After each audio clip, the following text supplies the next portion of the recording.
tous. Merci à Réseauville de m'associer à cette démarche puisque je vais être présent dans les différentes journées du cycle de qualification. Donc, pour ceux qui participeront, vous reverrez, me réentendrez à cette occasion. Donc on m'a demandé de plancher sur la question de la mobilisation du droit commun. On l'a entendu tout au long de la matinée. C'est une dimension présentée comme, ou affichée comme centrale dans la réforme de la politique de la ville. Pourtant, ce n'est pas une question nouvelle. Pas du tout nouvelle, je devrais dire. En fait, c'est une préoccupation qui est aussi ancienne que la politique de la ville elle-même, pour une raison finalement assez simple, c'est que, sur la base de ses moyens propres, la politique de la ville ne peut pas changer de façon substantielle les conditions de vie des habitants.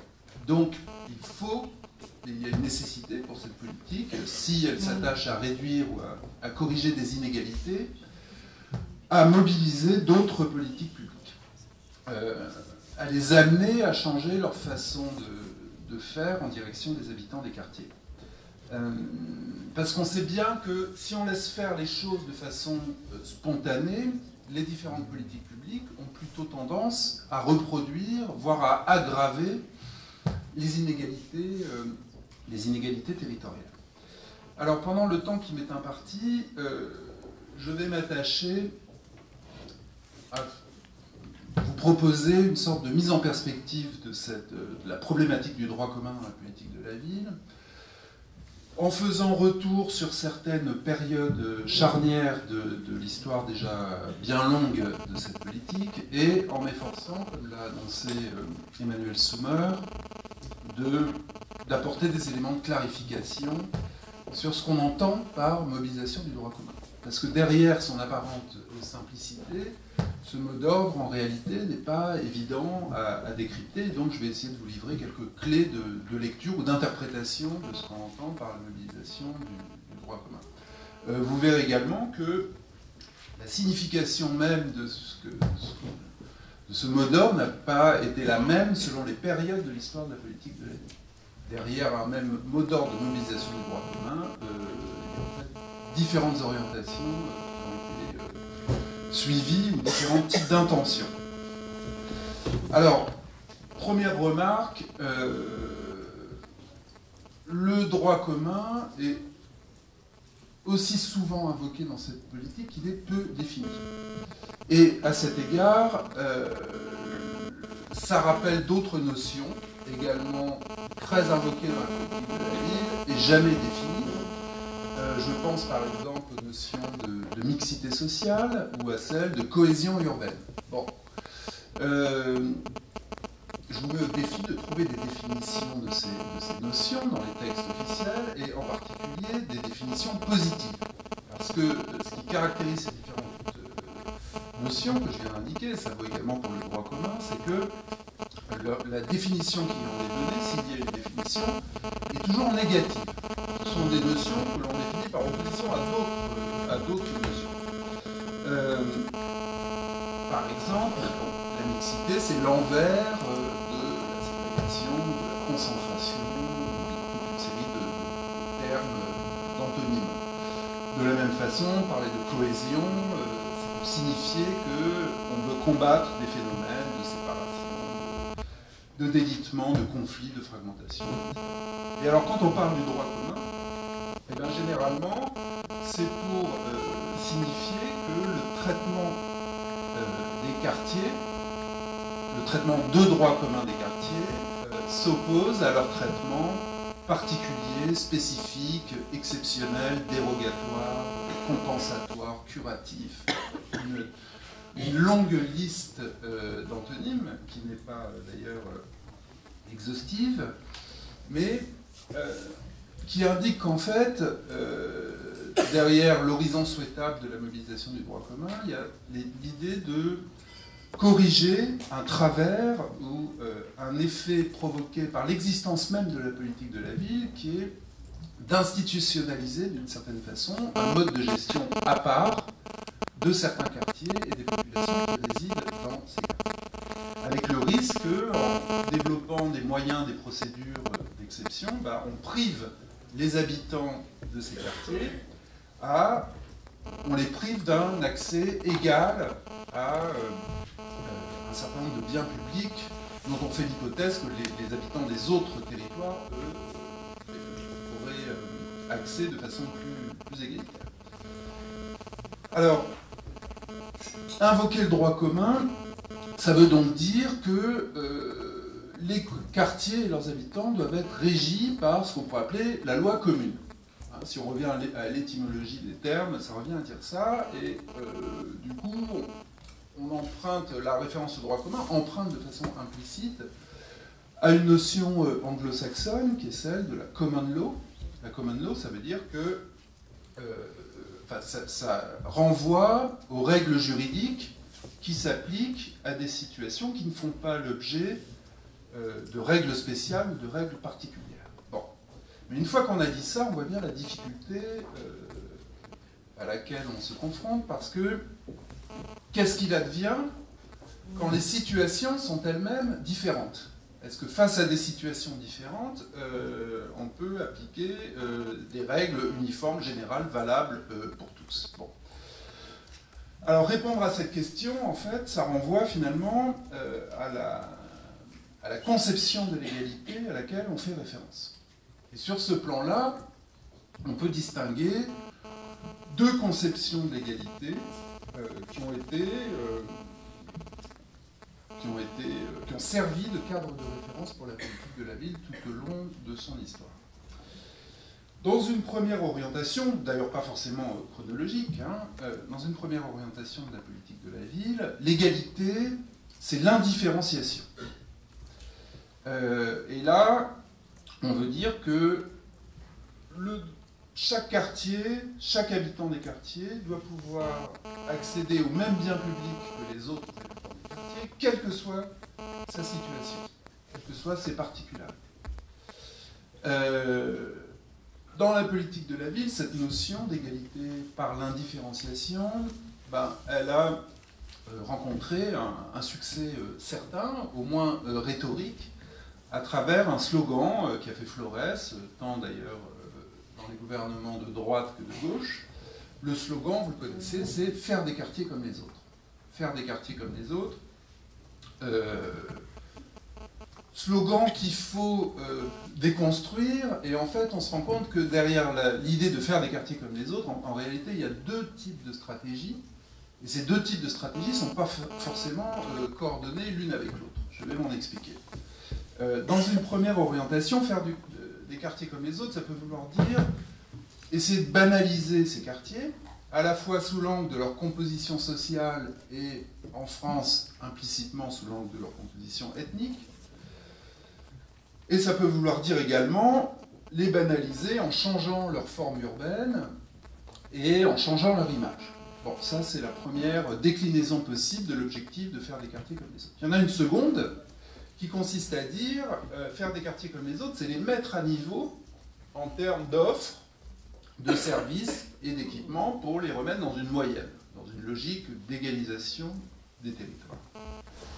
Alors ces deux dimensions, la banalisation, la mise à niveau, elles sont toutes les deux présentes, par exemple, dans la loi Borloo de programmation pour la ville et la rénovation urbaine du 1er août 2003, qui leur donne une importance égale, même si dans la pratique, vous le savez bien, c'est le volet de banalisation qui est emporté avec la priorité qui est donnée au programme national de rénovation urbaine, qui a quelque peu écrasé le volet social et le volet service public de la politique de la ville tout au long des années 2000. Il y a eu un moment assez intéressant quand la loi Borloo a été préparée. Le ministre de l'époque, Jean-Louis Borloo, avait déclaré « Mon objectif, c'est que dans 5 ans, il n'y ait plus de ministère de la ville. » Bon, ce qui est quand même probablement un cas assez singulier dans l'histoire mondiale de voir un ministre proposer finalement de supprimer son propre ministère. Mais cette anecdote est assez révélatrice finalement d'une conception de la politique de la ville qui renvoie à l'idée qu'une fois que ces quartiers seront redevenus comme les autres, finalement, on pourra se passer d'une politique spécifique, d'une politique particulière en direction de ces quartiers. pour les ramener, pour les faire rentrer dans le droit commun de la gestion publique. Alors, on sait ce qu'il est advenu de ce propos un petit peu vaniteux, mais je n'y insiste pas, simplement pour soulever un certain nombre de questions, de problèmes que pose cette approche de l'égalité par l'indifférenciation.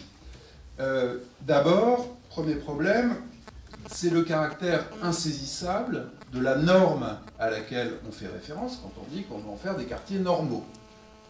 C'est quoi un quartier normal? Bon, problème qui n'a pas été résolu, qui est une véritable aporie intellectuelle. Ensuite, second problème, c'est que ce faisant, on ne reconnaît pas la légitimité des différences entre les quartiers.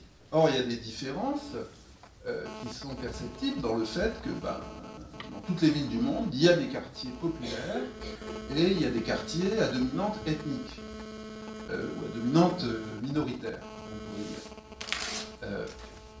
Dans cette approche de l'égalité par l'indifférenciation, est-ce que finalement on ne remet pas en cause la légitimité même de ces différences territoriales? Bon. Et puis enfin, il y a une dimension qu'on pourrait dire utopique dans cette ambition de réaliser une forme d'uniformisation des territoires ou d'homogénéisation des territoires. On peut même se demander si c'est souhaitable que d'arriver à cette situation d'homogénéisation des territoires. Est-ce que c'est souhaitable d'aboutir à une situation où la ville serait dépourvue de tout phénomène de ségrégation, au sens où il y aurait plus de populations présentant certaines caractéristiques dans certains quartiers que dans d'autres quartiers? Est-ce que ce faisant, on ne nie pas la fonction des quartiers populaires dans les villes et dans les agglomérations, qui est d'abord une fonction d'accueil de ménages fragiles et, si possible, une fonction de sas, c'est-à-dire des quartiers d'où on peut partir une fois qu'on a élevé dans l'échelle sociale, plutôt que des quartiers qui fonctionnent comme des nasses, c'est-à-dire comme des endroits où on reste de génération en génération. Bon. Je referme ce champ d'interrogation pour arriver à la seconde grande orientation historique en matière de droit commun dans la politique de la ville. C'est une approche qui se veut non pas indifférenciée, mais équitable de l'égalité. Alors ici, les différences de traitement sont admises, elles sont légitimes, pour prendre en compte les inégalités de situation de départ, mais dans un objectif, finalement, qui n'est pas très différent du précédent, au sens où il s'agit à terme de rétablir une situation plus égalitaire.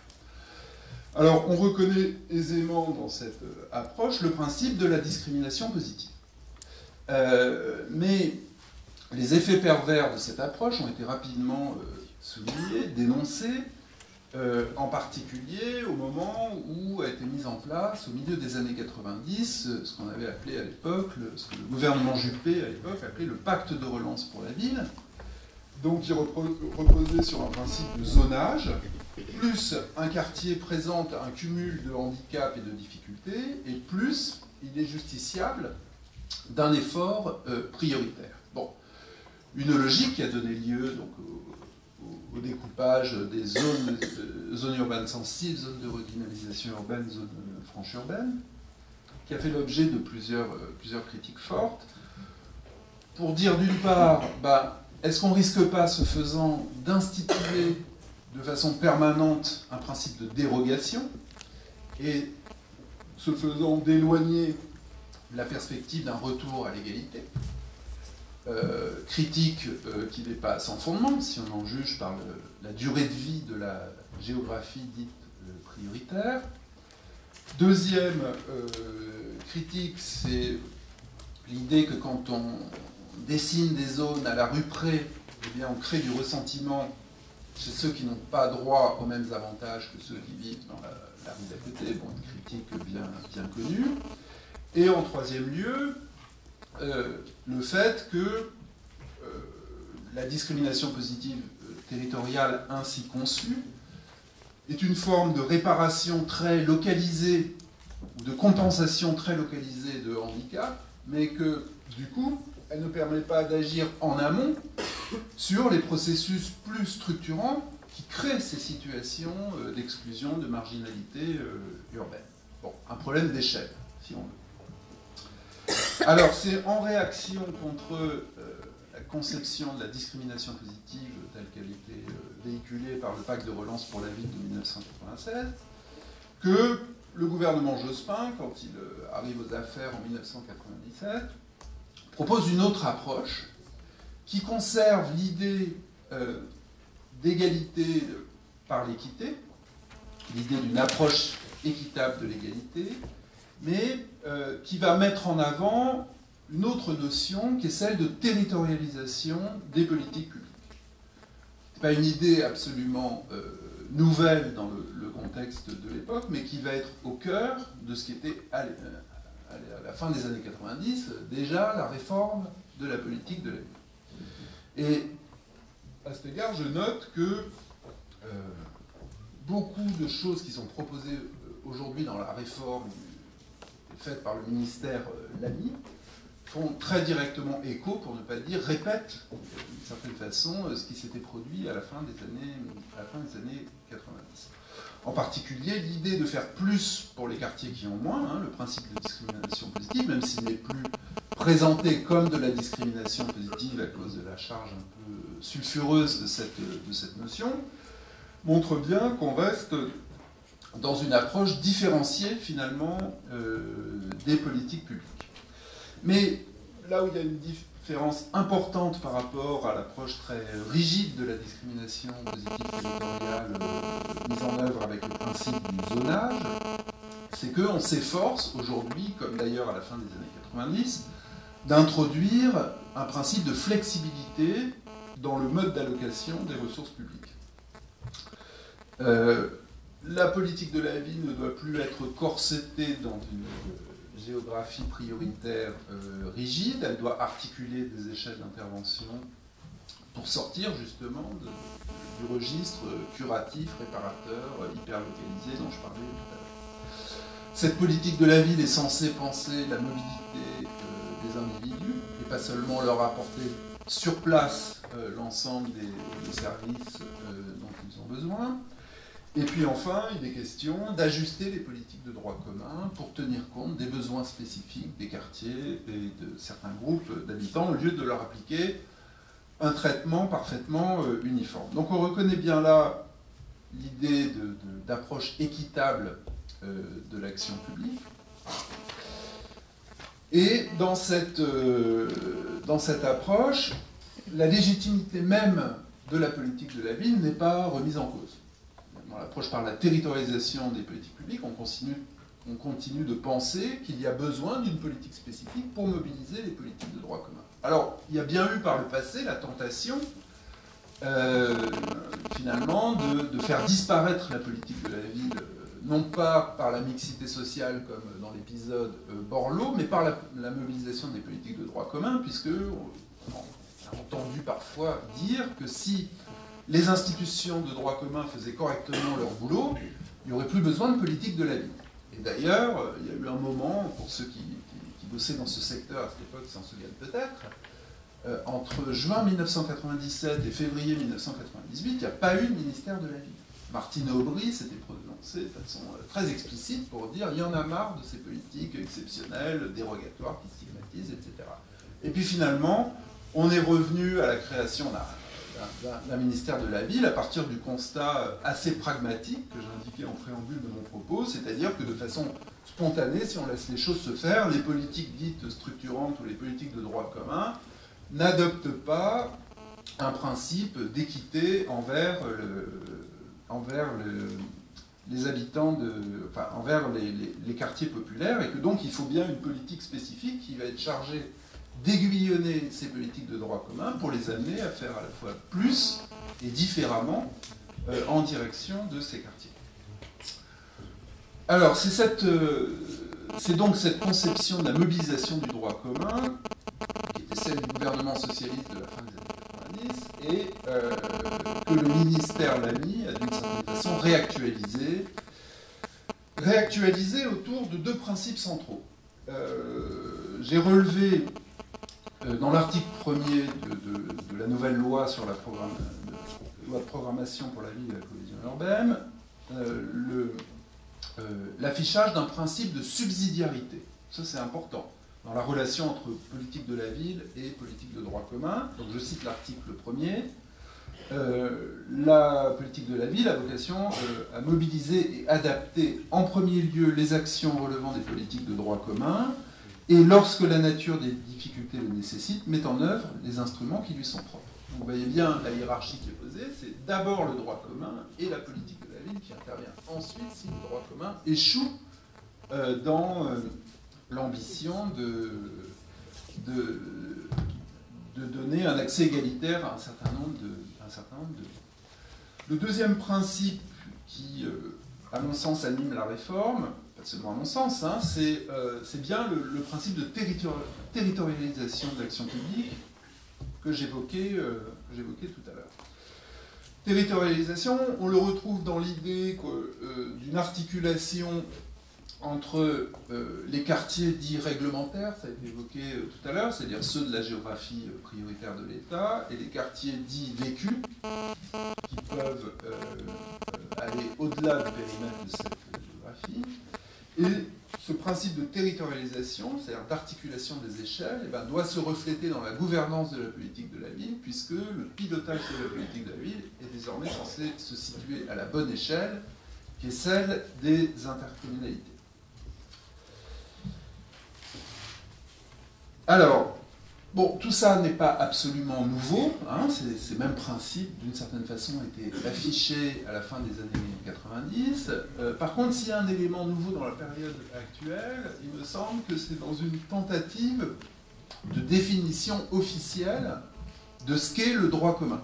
Pas forcément là dans les épisodes précédents.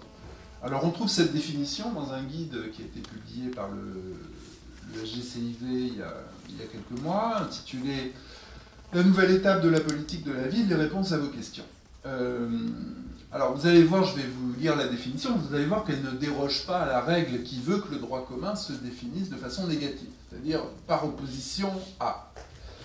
Ainsi, le guide précise les politiques de droit commun renvoient aux politiques publiques déployées indistinctement sur l'ensemble des territoires, y compris sur les quartiers prioritaires, par opposition à l'action spécifique de la politique de la ville limitée au seul territoire de la géographie prioritaire. Bon. Alors, la novation, entre guillemets, ne s'arrête pas là, puisque le même guide apporte deux autres précisions qui sont importantes par rapport à la problématique du droit commun et qui permettent, je crois, de mieux cerner les contours de ce que c'est que le droit commun. La première précision, ça porte sur les institutions publiques qui portent ces politiques de droit commun. Il y a une interprétation très répandue qui voudrait que le droit commun, ce soit les politiques de l'État. Or, à cet égard, le document auquel je fais référence, précise bien que les politiques de droit commun ne relèvent pas uniquement de l'État et de ses opérateurs, mais que ça concerne aussi les collectivités territoriales et leur regroupement, évidemment, dans leur champ de compétences. Mais comme on est encore dans le régime de la clause de compétence générale, finalement, ça revient à dire que le droit commun des collectivités territoriales, finalement, est en question dans tous les aspects de la politique de l'État.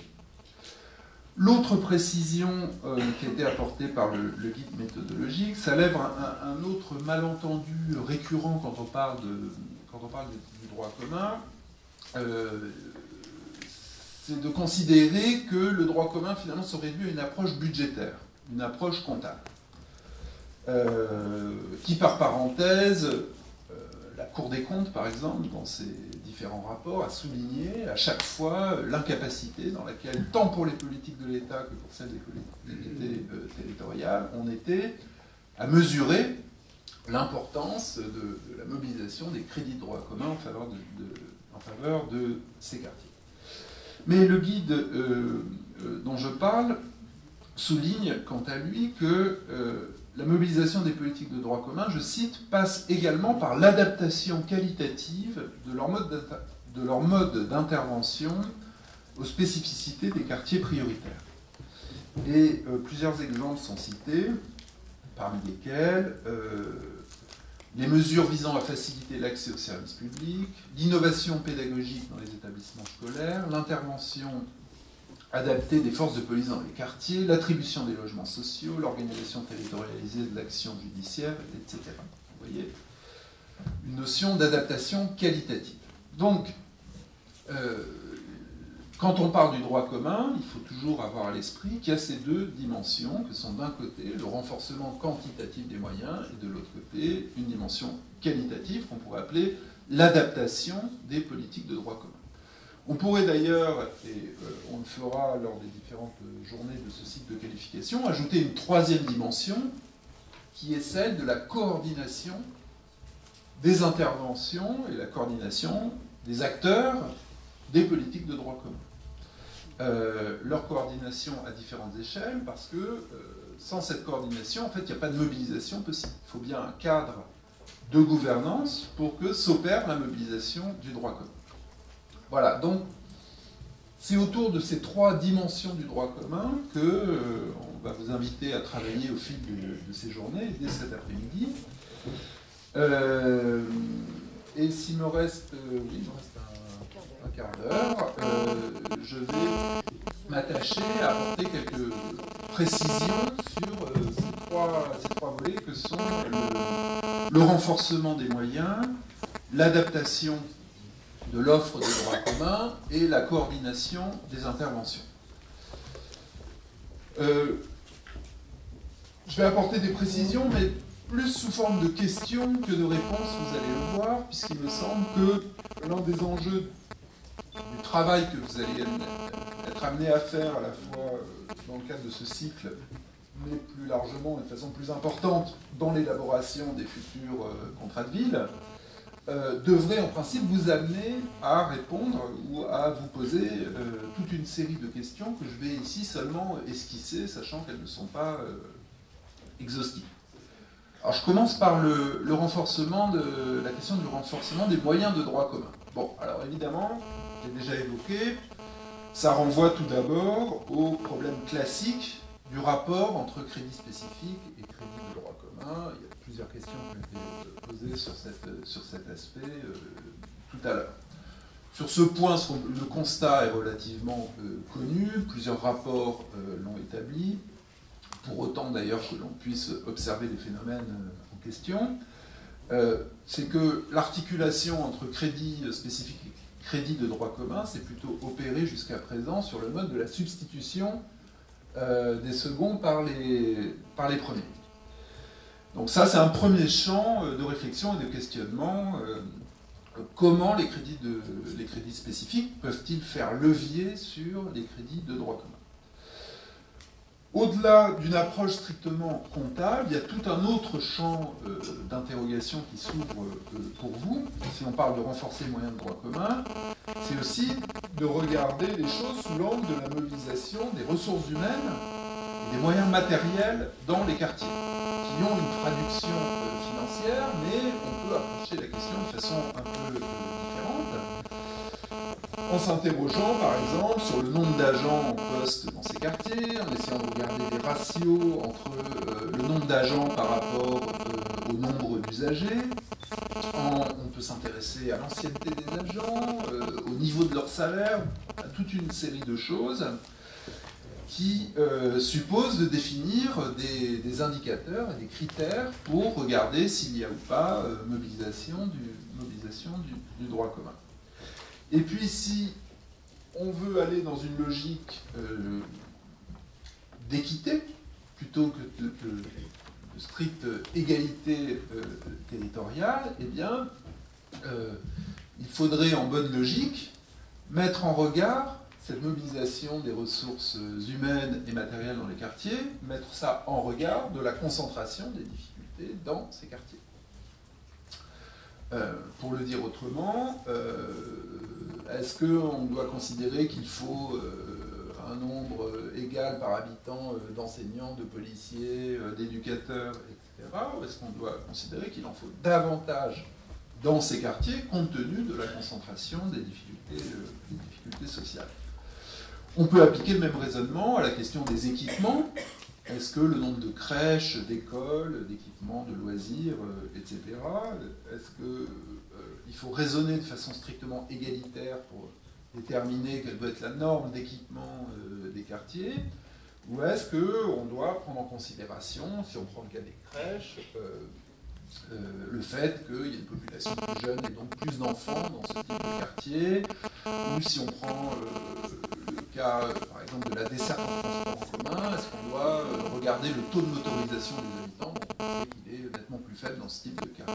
Voilà, une série de questions. La dernière, qui est probablement la plus épineuse et qui a été soulevée par quelqu'un tout à l'heure, c'est évidemment celle des outils d'observation et de mesure de tout ça, aussi bien des dotations financières que des moyens humains déployés dans ces quartiers. Il faut bien des outils d'observation et de mesure pour regarder quelle est la situation de départ, pour se fixer des objectifs et ensuite regarder si on a progressé dans l'atteinte des objectifs. Alors on parle parfois de géolocalisation des crédits de droit commun, si on parle de la question des crédits, mais force est de constater qu'il y a très peu de territoires, de collectivités qui se sont dotés de tels outils en l'état actuel. Donc en la matière, tout reste à construire et ça n'est pas simple. En particulier, il va falloir, si vous voulez vous engager dans cette voie, réfléchir sur les échelles d'observation. Est-ce que ça a un sens finalement de mesurer ce qui est mobilisé sur le périmètre de la géographie prioritaire de l'État, ou est-ce qu'il faudrait également prendre en considération d'autres échelles, et puis quels sont les critères qui vont devoir être retenus pour observer ce qu'il y aura à observer. Bon. J'en arrive au deuxième volet, qui est celui de l'adaptation de l'offre. Alors, approche qualitative, donc, parce que une analyse purement comptable des choses, du niveau d'équipement et de service des quartiers, par exemple, ça renseigne assez mal sur leur usage effectif par les habitants. Ça ne dit pas grand-chose de la qualité même de l'offre qui est proposée. Conditions d'accueil, conditions d'écoute, qualification des agents qui prennent ces équipements, etc. Donc on peut y avoir des déficits, des carences qui sont au moins autant d'ordre qualitatif que d'ordre quantitatif dans ces quartiers. Et l'enjeu devient celui de l'adaptation du contenu même de l'offre qui est proposée aux habitants de ces quartiers. Alors, jusqu'à aujourd'hui, une des orientations de la politique de la ville, ça a été de différencier cette offre en direction de publics dont on considère qu'ils ont des caractéristiques et des besoins spécifiques, et par conséquent, on met en face une offre elle-même différenciée, des prestations elles-mêmes différenciées.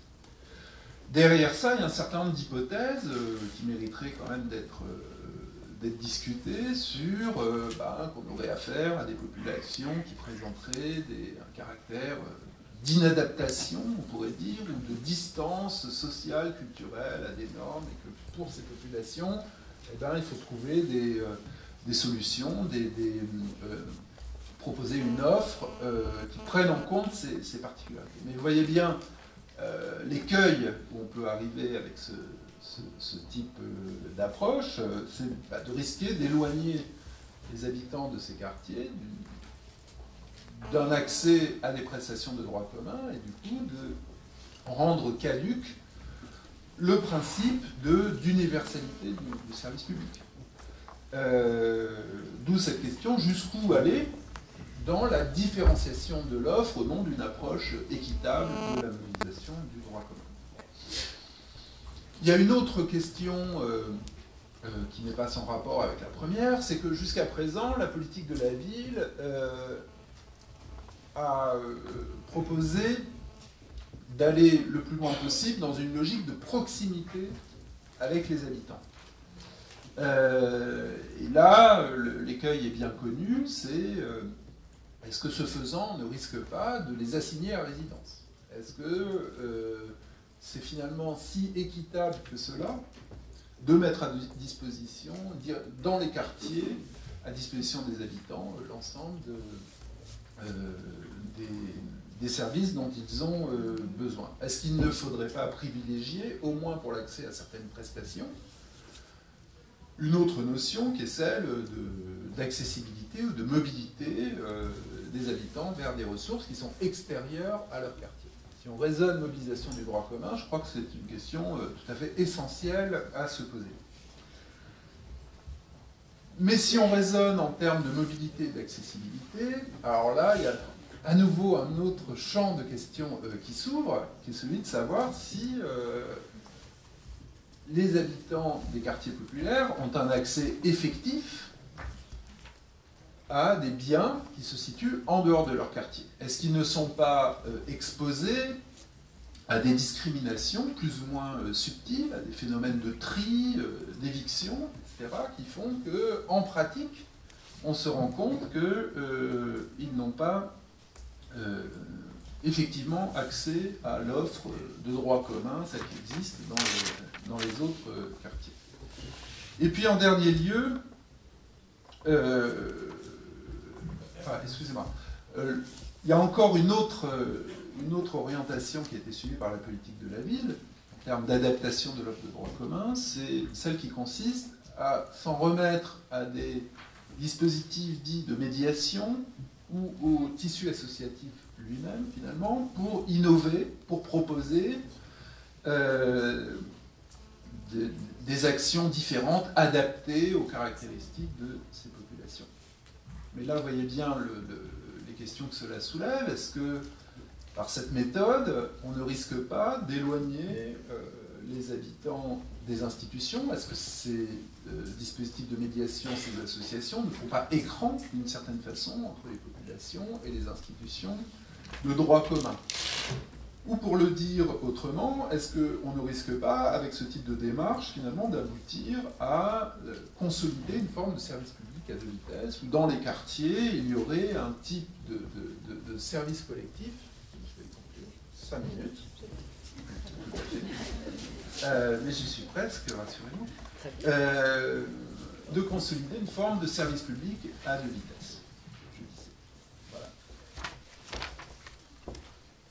Et alors, cette question du recours aux associations, de l'innovation, de l'expérimentation associative, elle pose en tout dernier lieu la question suivante, c'est de savoir comment finalement ce qui est expérimenté dans le champ des quartiers, si on considère que les quartiers sont des laboratoires, etc., où s'expérimentent de nouvelles façons de faire, comment est-ce que ces expérimentations finissent ou pas par diffuser dans le droit commun, dans les politiques de droit commun? Comment ces politiques s'approprient ce qui s'invente dans ces quartiers, ce qui, là, renvoie d'ailleurs également à des questions de mobilisation de crédit, puisque il faut aussi mobiliser des crédits pour faire en sorte que l'innovation diffuse dans les politiques de droit commun. Bon. J'en arrive au troisième volet de notre réflexion sur le droit commun, qui est celle de la coordination des interventions. Alors, classiquement, dans la politique de la ville, cet enjeu de la coordination, ça recouvre deux volets complémentaires. D'un côté, ça renvoie à la question du partenariat interinstitutionnel, de ce qu'on appelle parfois la transversalité.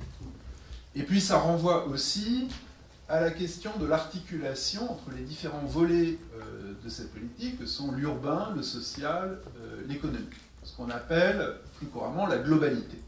Alors, dans le cadre de notre réflexion sur le droit commun, je pense qu'il faut se limiter à la première de ces dimensions, c'est-à-dire à la question de la transversalité et à la question du partenariat interinstitutionnel.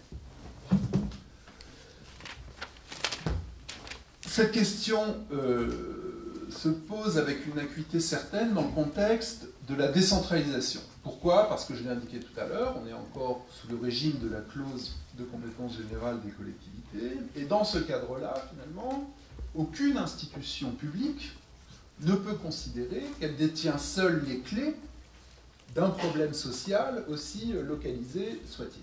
Par conséquent, pour traiter ou pour apporter des réponses aux problèmes qui sont identifiés dans le cadre de la politique de la ville, il faut mettre en œuvre une approche dite partenariale ou transversale. Bon, ça c'est des choses bien connues, hein, depuis 30-40 ans maintenant dans la politique de la ville, sauf que en 2014, on est quand même dans un contexte qui était profondément renouvelé, transformé, après 10 ans de réformes intensives de la LOLF, de la REAC, de la RGPP, de la MAP et de l'acte 2 de la décentralisation. Alors, qu'est-ce que peut vouloir dire la notion de partenariat institutionnel, de coordination des politiques publiques dans ce nouveau contexte? C'est une question absolument majeure, et je n'ai pas entendu beaucoup de choses dans les discours officiels sur ce point pourtant crucial. C'est-à-dire, si on est dans la répétition de la fin des années 90, le contexte, lui, n'est plus du tout celui de la fin des années 90, pour les raisons que je viens d'indiquer. Ça pose en particulier la question de la capacité des services locaux de l'État à coordonner les politiques publiques. Quand on sait, par ailleurs, que de plus en plus, le mode de gestion des budgets de l'État, de gestion territorialisée ou territoriale des budgets de l'État, est de plus en plus verticalisé et segmenté. Du coup, on voit que l'horizon d'une meilleure coordination des politiques publiques animées, coordonnées par l'État local est une perspective qui tend peut-être à s'éloigner. Qui amène à se poser la question suivante. Est-ce que finalement, dans ce contexte-là, ce ne sont pas les collectivités locales elles-mêmes qui doivent être promues comme les pilotes véritables, effectifs, de la coordination des politiques publiques locales? De façon plus immédiate, et corollaire à ce que je viens d'indiquer, vous allez devoir vous poser la question de la nature, du type d'institution, du type d'acteurs qui vont être représentés dans la gouvernance de la politique de la ville. Et là, il y a une double question. La première, c'est quelles institutions vont être représentées? Pour le dire comme ça, est-ce qu'on va inverser la tendance qui a été observée tout au long des années 2000, un resserrement du partenariat institutionnel sur le binôme préfet-maire? Mais alors dans ce cas, quid des autres collectivités territoriales et quid des autres services de l'État que la seule préfecture? Bon, voilà une vraie question qui se pose pour la gouvernance des futurs contrats de ville. Ce qui concerne également les acteurs eux-mêmes, parce qu'il faut aussi se demander, finalement, à quel niveau de représentation hiérarchique les différentes institutions doivent être représentées dans la gouvernance de la politique de la ville, pour que les agents en question aient une capacité réelle d'entraînement de leur institution d'appartenance. Très sincèrement, je n'ai pas la réponse. Il y a encore un autre champ d'interrogation, je vais terminer là-dessus, je suis presque au bout de mon propos, je vous rassure, là qui renvoie plus directement à l'action des municipalités. Puisque ce qu'on observe tout au long, enfin depuis les années 2000, en réalité depuis les années 90, mais c'est très accentué à cause des différentes réformes des politiques publiques que j'évoquais tout à l'heure. On observe un changement assez fondamental de la fonction et du métier de chef de projet. Chef de projet qui était autrefois conçu comme un généraliste des politiques publiques devient aujourd'hui un acteur de plus en plus spécialisé sur la gestion de programmes qui sont eux-mêmes très spécifiques et qui sont généralement liés à des programmes décidés par l'État. ASV, réussite éducative, etc. Et la question qui est importante, je crois, qui se pose à ce sujet, c'est comment ces chefs de projet, comment les acteurs clés de la politique de la ville peuvent susciter des coopérations transversales entre les politiques de droit commun et avec les politiques de droit commun, compte tenu de l'évolution de leur métier. Toute dernière question, toujours dans le registre de la coordination. La coordination par le haut des politiques publiques n'a pas très bien marché dans la politique de la ville jusqu'à présent. Par contre, il y a des coordinations par le bas qui ont mieux marché, qui ont mieux fonctionné, ce que donne à voir une série de travaux d'évaluation, d'études sur la politique de la ville. Qu'est-ce que j'entends par coordination par le bas? En fait, ce sont des agents, enfin des acteurs, qui se réunissent, qui se coordonnent autour d'un problème ou d'un public très précis. Absentéisme scolaire, traitement de la délinquance, insertion dans l'emploi dans le cadre des plis, etc. On a affaire à des coordinations d'acteurs, mais la question qui est posée, c'est de savoir comment ce qui fonctionne plutôt bien en termes d'échange d'informations, de partenariat, de prise en compte des réalités très locales, etc. Comment est-ce que ça s'articule, comment est-ce que ça impacte le fonctionnement des institutions de droit commun. Donc là, je crois aussi qu'il y a une question tout à fait majeure à voir. Voilà, alors tout ça, ce sont des questions. Ce ne sont pas des réponses, vous l'avez compris. Les réponses, c'est vous qui les avez, ou qui ne les avez pas, d'ailleurs. Et je crois que l'un des enjeux du travail qu'on va faire ensemble jusqu'au mois de juillet, c'est bien d'essayer d'avancer, de progresser dans l'identification à la fois des problèmes et des solutions. Voilà, je vous remercie en espérant ne pas avoir été trop long.